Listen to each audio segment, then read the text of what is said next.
Hi everyone and welcome. I'm down here in my wormery, and the bin that we're going to check on is one of the ones resting right down here on the floor.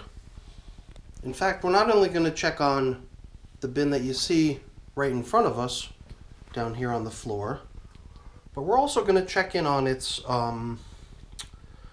cocoon nursery. The bin that kind of goes hand in hand with that worm population that I placed in there only 10 days ago. I placed the worms in there, but I placed all the material that the worms had been inhabiting into there.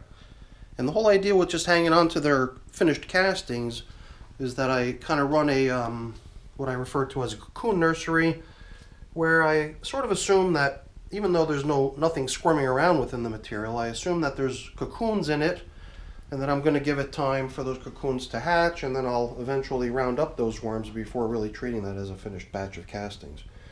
And as for the worms that got relocated into their new location here 10 days ago, I placed some coffee into the bin so that there'd be some food for them. But after 10 days, I'm guessing that could probably be running a little bit low at this point.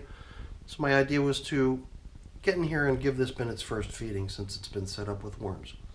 So let's get these things up onto the bench one at a time and get to work. So we're starting here in the cocoon nursery. The last time I ran a cocoon nursery was not that long ago. I kind of ran the system for 95 days. I think for the first couple months it just kind of did the equivalent of foraging, or just basically allowing time for the cocoons and the material to hatch. And then I started trying to bait the worms and haul them out. And by day 95 I felt like I had pretty much removed the last of the worms. And then I went skimming through the material to see if I could find any more, and I couldn't.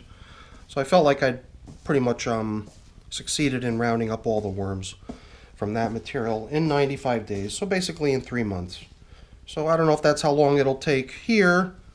I think they say in ideal conditions a cocoon can hatch in 21 to 24 days, I think. But then again, that might be red wigglers. These are African night crawlers, supposedly. So I don't know if that's the same amount of time required. But I didn't want to spend too much time in here. I just wanted to make sure that the moisture level feels good after just having that plastic covering it. When this was still in its old active bin with the worms and everything, I was, moving the worms out and creating a nice damp area in the bin for the worms to be drawn to, while allowing the rest of the material in the bin to dry out a little bit. And then this is that material that was really left to dry for a while. So I'm always kind of torn, because I know that the moisture benefits the cocoons, probably helping them get to the point where they'll hatch sooner. So that's why I always feel like, if I'm going to run a cocoon nursery at some point after the migration of the worms is done, I kind of want to reverse what I had done to migrate the worms, which is to deliberately let the material get dry. But then I feel like, well, maybe now that the worms have all been extracted from the material and moved on, maybe it's time to reintroduce just a little bit of moisture back into the material for the sake of giving the cocoons and the baby worms, once they come around, a somewhat more hospitable medium to live in. Some of the stuff out on the edges is pretty dry. You can tell it all flakes pretty readily.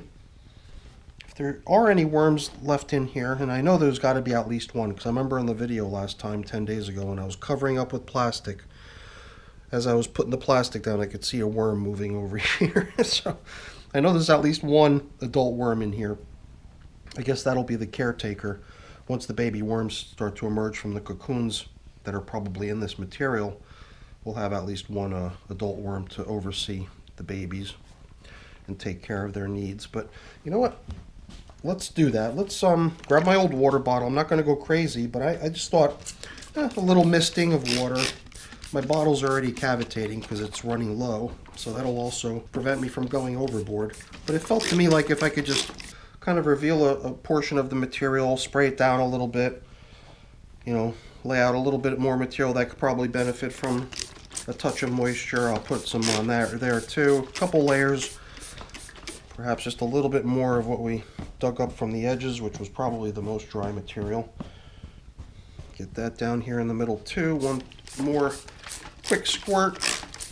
So we're not trying to create a muddy mess here. I think I'm just trying to jack up the moisture level a little tiny bit for the sake of the cocoons, and hopefully it'll help expedite their hatching so we can get the babies out of here. So I just have to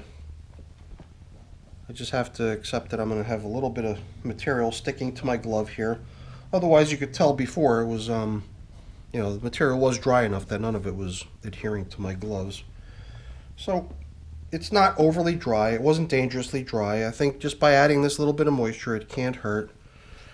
I didn't see any worms, even though I know that I did leave behind at least one, unless that little guy crawled out of the bin out of remorse for losing all of his family and friends and neighbors. Didn't like being left alone. No, I don't think that really happened. I'm sure that little guy is squirming around in here somewhere, enjoying all the free space that he's got, not having to compete with any other worms for space. So that's probably all I really wanted to do. I figured if I did run into a worm, I could always pull it out and put it in with the other worms and reunite them all when we get in there, but that wasn't to be today. So I don't even know if, you know, regular check-ins on a bin like this are even that necessary. I could probably just let it sit for a couple months before anything of interest starts to occur in here, but, you know, we'll decide on when to check in on this again next. So onto the adult bin, and let's get them fed. Now in here, we'll assess what the need is for food, and then I'll run upstairs to the freezer to get whatever amount of food seems reasonable to give them today. I've also got some used coffee upstairs, so we'll give them more coffee. Like I said earlier, this bin was built with coffee only, so, you know, besides your typical arrangement of bedding and whatnot, I used a little bit of spent coffee to leave a little bit of food for these little guys in here. And that would have been kind of spread out evenly, so there's no one particular spot where that food would have been placed. Not that worms tend to mob around coffee anyway, at least not in my experience. So I don't think we're missing out on a worm ball kind of spotting just because I didn't focus the food last time. I wasn't quite sure what to expect. I've not checked in here whatsoever. I've just sort of left it on a leap of faith that things are going to be okay in here. So I see 1, 2, 3, 4, 5, 6, 7, a couple more in here, 8, 9, 10 maybe. So that little handful of material from the far corner there did all by itself yield a pretty good little group of worms. I think it's fair to expect a similar sort of crowd down here in this far corner. It's kind of like they're really camouflaged into the material, because I guess when you've got a really, you know, finished material, dark material, it's very easy to spot the worms, but when they're mixed in with all kinds of bedding like this, it's almost impossible to spot these little guys. They blend in so good. But they're all over the place. They're just mixed in with all these shreds of paper. Looks pretty cool. Alright, we'll get this covered up too. So there's no real one particular place in the bin that I expect to be any different from what we already saw here in these corners. Just out of curiosity, I'm going to poke in just to make sure I'm seeing consistent sort of things. There again. I'm not sure why, but the worms do seem to enjoy corners. So that's probably a fair bet to know that you're going to encounter a worm in the corner if that's what you're looking for. So every time I do this, I look at the material, I can see worms. I can also feel moisture. The moisture level's nice in here, so nothing to worry about. So all we'll do is clear out a little bit of a crevice down the middle of the bin for these little guys to get their first feeding since they've been in this bin. I mean, the first feeding was kind of waiting for them. It was built into the bin in a way, so in my record keeping, I do treat this bin as already having been fed once because of that coffee that I placed in here when I built it. Sometimes I just build a bin with bedding only, and then the first feeding occurs after the worms have been you know, acclimated into the space and have had a chance to settle in. In this case, I kind of baked in that first feeding. That's why I figured 10 days was probably a good amount of time to wait, and that they'd be fine. Because even if they ran out of the coffee I gave them to eat, there'd be plenty of bedding for them to nibble on as well. And these being night crawlers, chances are they would even probably prefer the bedding over the nitrogen-rich kitchen scraps that they typically get fed. But hey, this is my composting system, so kitchen scraps they will be given. Let's take a break right now. I'll head upstairs to the kitchen to get a little something to drop in here for them, and then we'll pick up where we left off when I get back. So what we have here is your typical feeding in my wormery. It's a day's worth of coffee plus the filter that the coffee was prepared in, as well as a bag of random stuff. In this case, it looks like some soup greens, some soup vegetables that were peeled. So it's carrot peels, maybe some other stuff. I thought I saw potato peels in here too, so we'll be able to better see what they're getting today once we dump it into the container. So even though a brand new container like this has tons and tons of bedding in it already, I've been doing my best to be as generous as possible when it comes to bedding, and part of that is because I've created this really nice pre-made batch of bedding, and it's more or less the same stuff that the bin was built out of. It's shredded paper, shredded cardboard, and leaves, so it blends right in. But every time I feed lately, I've been being careful to always include bedding, almost always include bedding, in most cases at least. So I'm doing the same here on this go around. Another thing I've been doing lately is trying to prevent the coffee that I feed them from remaining in a big clump. Because sometimes you come in a couple weeks later and the clump of coffee has not been penetrated by the worms. And I don't want to have just clumps of stuff that the worms aren't able to access and aren't able to break down. So I've been attempting to sort of blend in the coffee that I feed lately. So to that end, I kind of tried to blend it into some of the bedding that we applied, but I'll also see if I can combine it with some of these potato peels and carrot peels.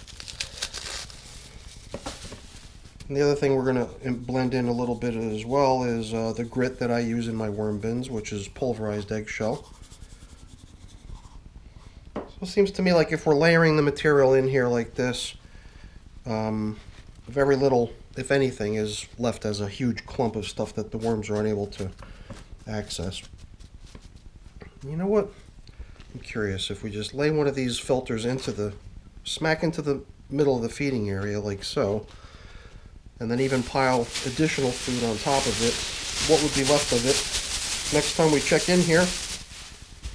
So let's do that. Let's stick a coffee filter right into the firing line of where the worms are going to be traveling to get access to this food, and it'll be interesting to see what they make of it. Maybe a little bit more grit. Luckily I've got a backup supply that I can replenish this container with, and then cover up. So this brand new bin only has this fairly mature material here on the top, because that's the stuff that came over with the worms when we remove them from their old home and move them into their new home here. So, even though it looks like a whole bunch of really nice finished castings, it's a little bit deceiving. This bin is still very, very new, so we're not going to see castings looking like that for a little while, I think. But in time, it'll get there.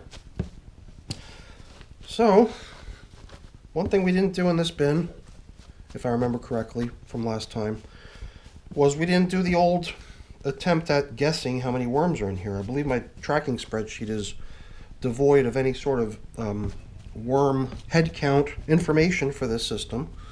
So I didn't want to, kind of throw that question at anybody without, them having a fair chance at seeing how many worms are in the system. So what I'll do is I'll create a link in the corner so you can revisit that video from 10 days ago when I built this bin and populated it.